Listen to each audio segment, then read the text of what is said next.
میں اسلام آباد کے جو فضاؤں میں اس وقت عدالتی محاذ ہے، وہ بھی بڑا جو ہے وہ اس وقت اہمیت کے اختیار کر چکا ہے، بڑا سرگرم ہے محاذ وہ بھی۔ تو یہ جو گزشتہ چند دنوں میں ہوا، عمران خان صاحب کو سائفر کیس میں بری کر دیا گیا، حالانکہ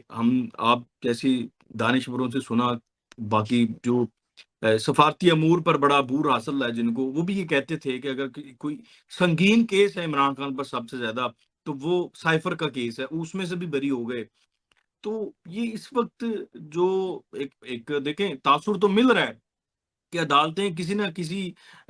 پیراہے پر کوئی فیور دے رہی ہیں، تو اس کا اینڈ رزلٹ کیا ہوگا؟ جو اس لیول تک ہم نے دیکھا سپریم کورٹ میں بھی چند ایک لوگ ہیں،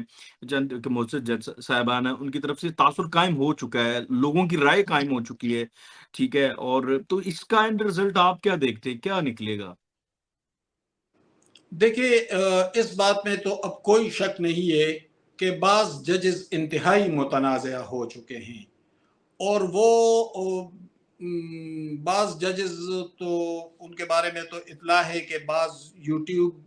یوٹیوبر جو ہیں وہ باقاعدہ ان کے اشارے پر خبریں دیتے رہے، جس میں چیف جسٹس فائز عیسی صاحب کے خلاف کمپین بھی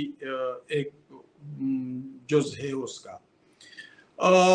تو ان ججز کے خلاف مجھے لگتا ہے کہ فی الحال ان کے خلاف کوئی بڑی کارروائی نہیں ہو رہی ہے، کیونکہ ان کی سب سے بڑی طاقت جو ہے وہ پی ٹی آئی کی سوشل میڈیا یا فیک یوٹیوبر ہیں، اور ان کے ذریعے وہ اپنے آپ کو ایک طرح سے عوامی سپورٹ گین کرنے کی کوشش کرتے ہیں اور اسے حاصل کرنے کی کوشش کرتے ہیں، اور وہ انہیں مل بھی رہی ہے۔ تو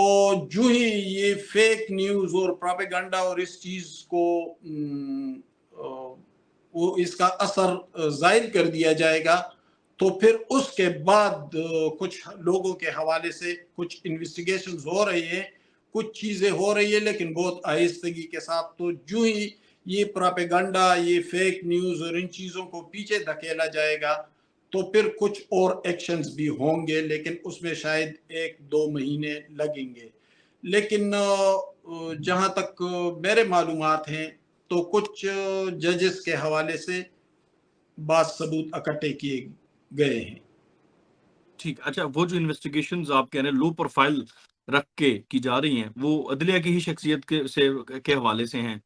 بالکل، مطلب ہے کچھ لوگوں کے حوالے سے، یعنی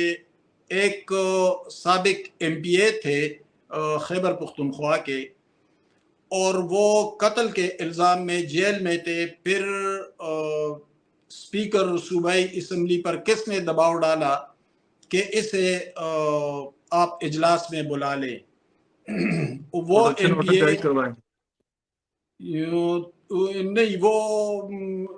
اسپیکر نے اپنے مخصوص اختیارات کے تحت ان کو بلایا تھا اجلاس میں، بجٹ اجلاس میں۔ اور پھر ایم پی اے ہاسٹل کو سب جیل قرار دیا گیا اس ایم پی اے کے لیے۔ پھر وہ ایم پی اے اس جیل سے بھاگ گیا تھا، یعنی قتل کے الزام میں جیل میں تھا، وہاں سے نکلا، اسمبلی میں آیا، ایم پی اے ہاسٹل کو سب جیل قرار دیا گیا، پھر اسی سب جیل سے بھاگ بھی گیا۔ اور پھر اہم بات یہ ہے کہ وہ اسلام آباد میں کس کے گھر میں مقیم تھا، یعنی وہ بہرحال قتل کا ایک ملزم تھا، ٹھیک ہے مجرم نہیں تھا لیکن ملزم تو تھا، اور وہ کس کے گھر میں مقیم تھا۔ تو یہ اس طرح کی کچھ باتیں ہیں، وہ اب ڈھکی چھپی نہیں ہے۔ اور وہ ایم پی اے جو ہے، اس کا سسر اور ماموں ایک بہت امیر ارب پتی آدمی ہے، اور امریکہ میں ان کا بہت بڑا کاروبار ہے۔ تو ان کے پاس کس جج کا بیٹا مقیم تھا اور اس کے سارے خرچے وہ اٹھا رہا تھا، اور کس کا خاندان سال میں 3-4 وزٹس کرتا تھا اس کے خرچے پر امریکہ میں۔ تو یہ بہت ساری باتیں ہیں جو اس کا ذکر تو خیر میں نے کیا تھا، لیکن پھر کچھ اور صحافی دوستوں نے انویسٹیگیٹ کیا ان کہانیوں کو، اور بہت سارے ثبوت بھی اس کے موجود ہیں۔ یہ بڑی اہم بات آپ نے کی ہے، اور میں صرف یہ جاننا چاہتا ہوں، یہ جو ایم پی اے کو فرار کرانے میں کسی نے مبینہ طور پر سہولت کاری کی ہے، یہ کب کا واقعہ ہے؟ یہ کون سے ٹینیور کا واقعہ ہے؟ یہ اس کو کافی ٹائم ہوا ہے، مطلب یہ پچھلی اسمبلی میں جب ظاہر پی ٹی آئی کی حکومت تھی پختونخوا میں، تو ایک عرصے سے پی ٹی آئی کی حکومت ہے، تو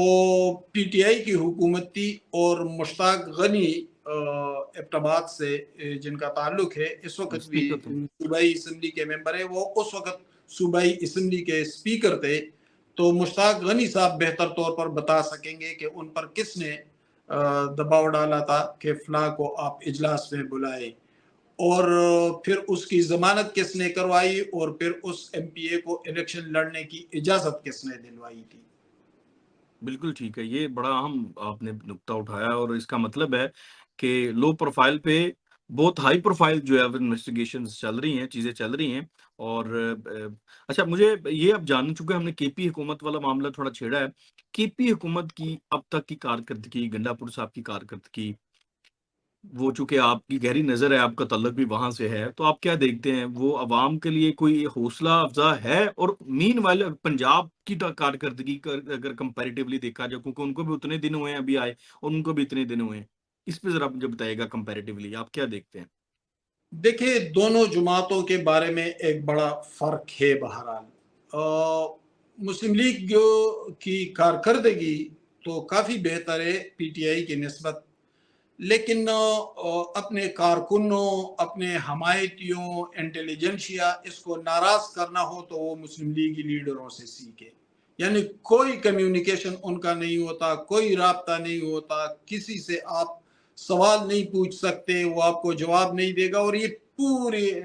صحافتی برادری میں یہ بات پھیلی ہوئی ہے کہ وہ لوگ جب اقتدار میں آتے ہیں تو کسی سے رابطہ نہیں کرتے،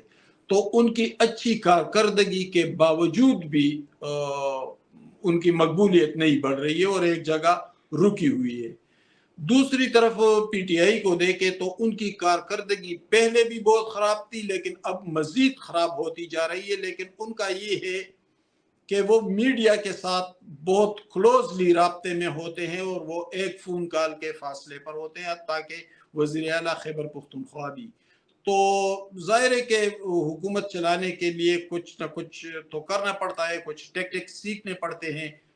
کہ میڈیا کو کس طرح ہینڈل کیا جائے، کمیونیکیشن کے کیا اصول ہوتے ہیں، تو مسلم لیگ اس حوالے سے مار کھا رہی ہے۔ رہی پی ٹی آئی کی حکومت، تو خیبر پختونخوا میں آپ ان کے انتظامی صلاحیت کا اندازہ اس سے لگائے کہ کل رات تقریباً 8 بجے کے قریب ان کے ایک لیڈر ہے اور انصاف لائرز فورم کے صوبائی جنرل سیکرٹری بھی ہے، اور پی کے 73 سے انہوں نے الیکشن بھی لڑا تھا، کیونکہ انہیں شکست ہوئی تھی، اور یہ وکیل رہنما ہے، کافی مقبول ہے، علی زمان ایڈوکیٹ۔ تو وزیر اعلیٰ ہاؤس سے تقریباً 1.5 کلومیٹر کے فاصلے پر کچھ لوگوں نے ان پر حملہ کیا ہے، اور وہ بہت بہت بری طرح زخمی تھے، اور وہ پھر قریبی لیڈی ریڈنگ ہاسپٹل میں لے جائے گئے، اور وہاں پر علی امین گنڈا پور بھی گئے، مینا خان افریدی منسٹر ہے وہ بھی گئے، ظاہر شاہ تورو ایک منسٹر جو فوڈ منسٹر ہے، جن کے حوالے سے حال ہی میں گندم سکینڈل سامنے آیا ہے، تو یہ سب لوگ، سابق گورنر شاہ فرمان بھی گئے۔ لیکن ابھی تھوڑی دیر پہلے میں نے اس کیس کے حوالے سے اپڈیٹ لینے کی کوشش کی، تو معاملہ جوں کا تو ہے، نہ ملزمان گرفتار ہوئے ہیں، نہ کچھ اور ڈیولپمنٹ ہوئے، تو پھر وزیر اعلیٰ اگر آئے اور مائک ہاتھ میں لے کر جذباتی باتیں کرے تو اس کا فائدہ تو کوئی نہیں ہے۔ تو کارکردگی کا اندازہ آپ اس سے لگائیں کہ ان کے اپنے لیڈروں، اور ہر چیز تو ہم اسٹیبلشمنٹ پر نہیں تھوپ سکتے، وہ تو کوئی ذاتی معاملہ ہے، کوئی گاڑی کا ایکسیڈنٹ ہوا اور اس کا، تو جب انتظامی صورتحال یہ ہو پشاور کے اندر، تو پھر آپ اندازہ لگائیں کہ باقی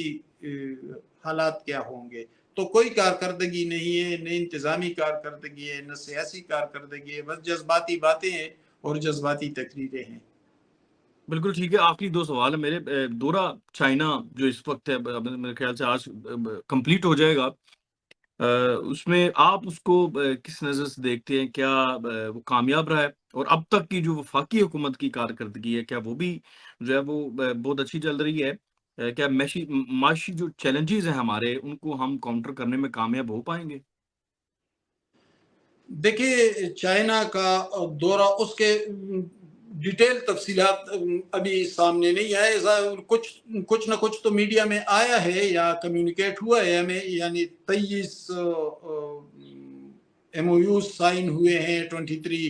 اور سی پیک کے حوالے سے، سی پیک 2 کے حوالے سے.